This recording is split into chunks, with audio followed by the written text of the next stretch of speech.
Hello student, today we start the chapter the cell, the fundamental unit of the life. First of all, let's discuss on what is the cell. You have very well know that the cell is the structural and function unit of the life. मतलब जीव जो भी living organism है उसका unit, जैसे कि घर बनाने में ईंटों की ज़रूरत होती है, ईंट होती है, हर ईंट को जोड़ जोड़ के एक घर बनाया जाता है, एंड दैट मीन्स कि उसकी यूनिट हो गई एक ईंट। उसी तरह अगर हमारे जितने लिविंग ऑर्गेनिज्म की हम लोग बात करें, चाहे वो आइदर कोरोना वायरस या ह्यूमन बींग्स या उससे ब्लू वेल की बात करें, all are the made of the cell. जितने भी जीव हैं, जितने भी लिविंग ऑर्गेनिज्म हैं, all are the made of the cell. इसलिए इसको कहा जाता है स्ट्रक्चरल, मतलब बॉडी जो स्ट्रक्चर और उसका जो फंक्शन है, जैसे दैट मीन्स की आपका जो फंक्शन है, जैसे रिस्पिरेशन, न्यूट्रिशन, ऑल फंक्शन जो है ये यूनिट है। मतलब का ये सारा वर्क, ऐसा नहीं कि वन सेल ऑर्गेनिज्म जो होते हैं उसमें वो बेसिक फंक्शन नहीं होता, सारे में बेसिक फंक्शन होता है। जैसे कि आपका बड़े हैं तो बड़े स्तर पर, छोटे हैं तो छोटे स्तर पर, लेकिन all living life process is the done within a single cell organism to multi cellular organism. ठीक, यानी सिंगल सेल से लेकर मल्टी सेल ऑर्गेनिज्म तक में भी सारे में यही होती है। अब ये बात अलग है कि जब जो डेवलप जीव होते हैं उसमें एक स्पेशल सिस्टम बन जाता है। जैसे कि हमारा जो है respiration, we take respiration by the respiratory system, but the amoeba they take the respiration by the diffusion, वो डिफ्यूज़न के थ्रू लेता है। यानी कहने के मतलब वो काम होता है, लेकिन उसका लाइफ प्रोसेस डन होता है, लेकिन उसका जो प्रोसेस है बहुत ही वो सिंपल वे होता है। दैट मीन्स ये जब हर चीज़ को देखा गया कि जितने भी जीव हैं तो सारे का जो फंडामेंटल यूनिट जो है वो है सेल। है कि सबसे पहले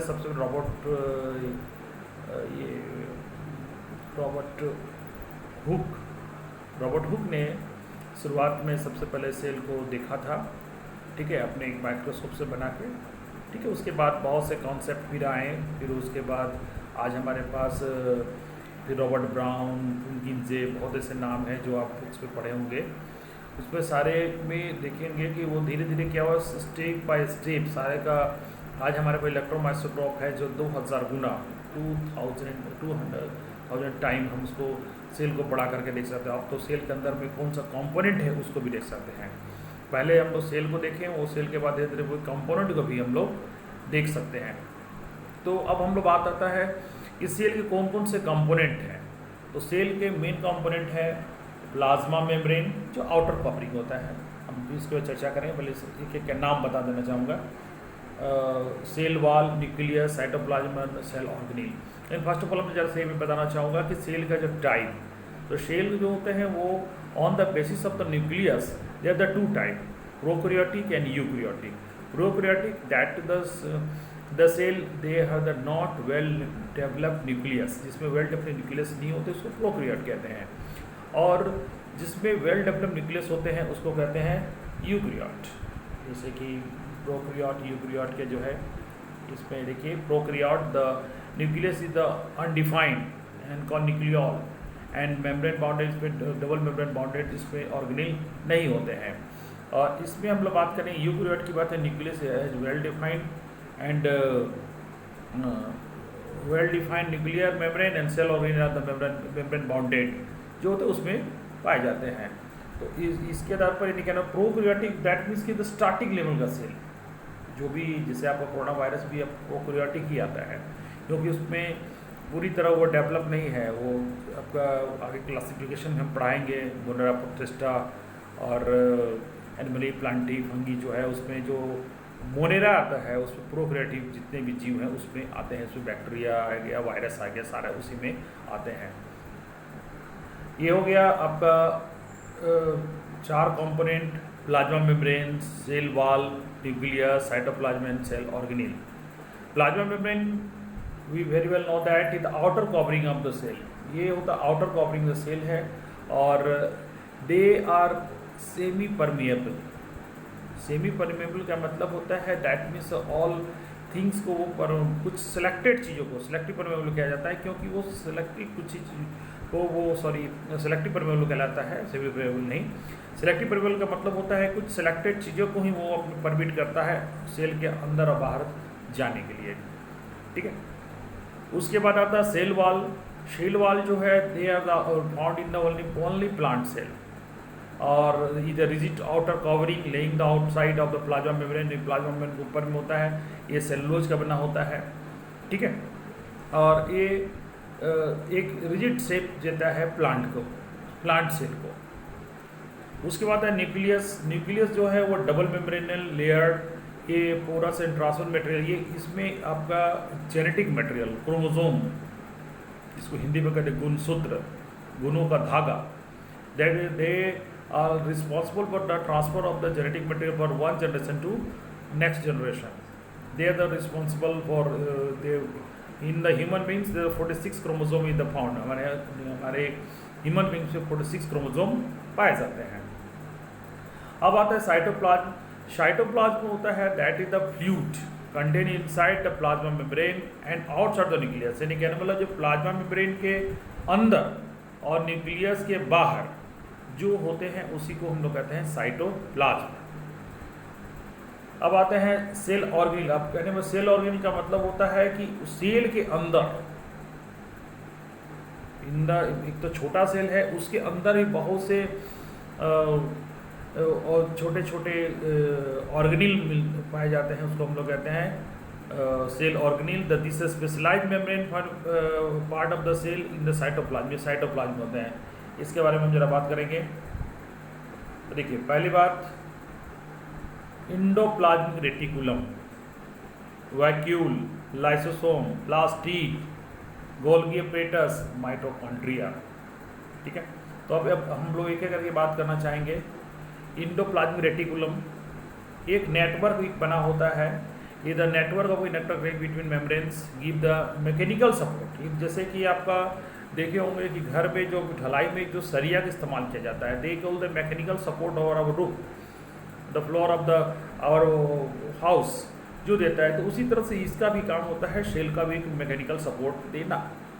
ये दो तरह के होते हैं, एक होता है स्मूथ इंडोप्लाज्मिक रेटिकुलम, एक रफ इंडोप्लाज्मिक रेटिकुलम। नहीं, rough endoplasmic reticulum in the endoplasmic reticulum which have the contain ribosome. Ribosome के ग्रेन्यूल टाइप के होते हैं जो उसके ऊपर में होता है, जिसके चलते ये रफ दिखता है, इसलिए इसको हम लोग कहते हैं रफ इंडोप्लाज्मिक रेटिकुलम। और राइबोसोम का वर्क होता है प्रोटीन सिंथेसिस करने का। और उसके बाद स्मूथ इंडोप्लाज्मिक रेटिकुलम के बाद में होता है जिसमें क्या होता है कि विच have the not contain ribosome, ठीक है। और इसमें इसका सिंथेसाइज करना लिपिड का काम होता है। अब हम लोग बात करते हैं गोल्गी एपरेटस। तो गोल्गी एपरेटस मेम्ब्रेन से फ्लेटेड सेक लाइक और secretory cell organelle transport synthesize the cell wall, plasma membrane and peroxisome along with the various substance.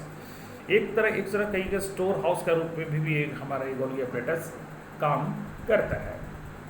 Vacuole की बात करते हैं तो vacuole sap filled vessels found in the single membrane store water, minerals and reserve food material, maintain the turgidity of the cell. ये that is the mainly maximum found in the plant cell. ये plant सेलों में ज़्यादा मिलता है। अब आते हैं लाइसोसोम के बारे में। तो लाइसोसोम में स्फेरिकल सेक लाइक स्ट्रक्चर और दे आल्सो कॉल्ड स्पाइडल bag because they contain a enzyme, they have the capability to destroy the cell. माने ये उसमें जो डिज़ोल्व करने के पार होता है वो अगर वो ब्रस्ट कर जाता है तो वो सेल को डाई कर सकता है, डिज़ोल्व कर सकता है सेल ऑर्गेनेल को। इसीलिए इसको कहा जाता है इसको सुसाइडल बैग, मतलब they have the capacity to destroy the cell, इसलिए इसको सुसाइडल बैग भी कहा जाता है। अब आता है माइटोकॉन्ड्रिया। तो माइटोकॉन्ड्रिया के बारे में पिछले क्लासेस में भी बहुत पढ़े हुए कि they are the power house of the cell,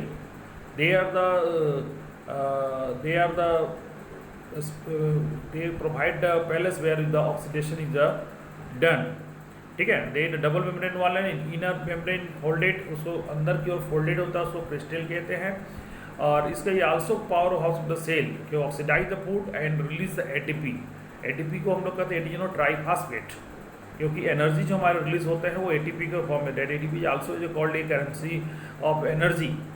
ठीक है, तो ये माइटोकॉन्ड्रिया में होता है, जो आप जितने भी जो एनर्जी रिलीज होता है वो माइटोकॉन्ड्रिया में होता है, इसलिए इसको हम लोग कहते हैं power house of the cell. उसके बाद आता है plastid. Plastid the mainly found in the plant cell. They are the 3 type, chloroplast, chromoplast and leucoplast. Chromoplast they responsible for the colourful part of the plant.